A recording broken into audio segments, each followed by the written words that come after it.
কোন শেখ পরিবারের কাছে বাংলাদেশ যেমন বেচে দেওয়া হয় নাই, ঠিক আওয়ামী লীগ আর দিল্লির কাছেও বাংলাদেশ নামক মানচিত্রটা বর্গা দেওয়া হয় নাই।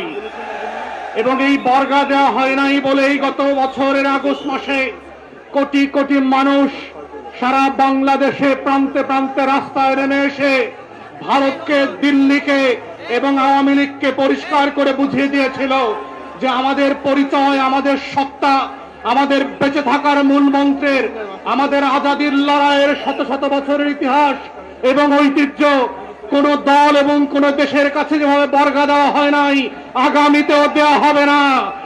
আপনারা যে নামে আসেন, যে ব্যানারে আসেন, ফেব্রুয়ারির পরে হুমকি ধুমকি দিয়ে বাংলাদেশকে আবার পিছনে ফিরিয়ে দিয়ে দিল্লির মানচিত্রের কাছে যাবেন, লেনযুদ্ধের জীবনে যাবেন, সেই বাংলাদেশ আর হতে দেওয়া হবে না। এই বাংলাদেশ নতুন করে যে আজাদির লড়াইতে জেগেছে, এই বাংলাদেশ কোন দল, কোন পরিবারের কাছে আর কখনো বর্গা দেওয়া হবে না। অতএব যারা আজকে আমাদেরকে বিভিন্ন মহল্লায় হুমকি দিচ্ছেন, ফেব্রুয়ারির পরে দেখে নেব, আমরাও আপনাদেরকে বলছি ফেব্রুয়ারির পর আমরাও দেখে নেব ইনশাআল্লাহ।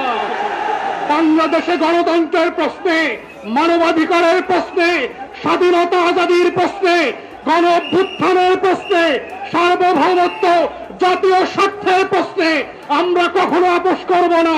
যেই আপোষ না করবার জন্যই 1400 শহীদ রক্ত দিয়ে গত বছর মানচিত্রকে লাল করে দিয়েছে এবং এই লাল মানচিত্র আর কোনোদিন দিল্লির পদে যাবে না, সেইটা আপনাদেরকে বারবার মনে করিয়ে দিচ্ছি। এখন যেই গণ অভ্যুত্থান হয়েছে, সেই গণ অভ্যুত্থানকে আমরা কিভাবে আগামী দিনের রাজনৈতিক বয়ানের মধ্য দিয়ে হাজির করব, এইটা হচ্ছে এখন সবচেয়ে গুরুত্বপূর্ণ আলাপ। মরহুম কায়েদ সাহেব হুজুর এবং ওনার সুযোগ্য অনুসারী যে মোহতারাম পীর সাহেব আছেন, ওনারা বারবার একটা কথা আমাদেরকে মনে করিয়ে দিয়েছেন, ইত্তেহাদ মাল ইখতিলাফ।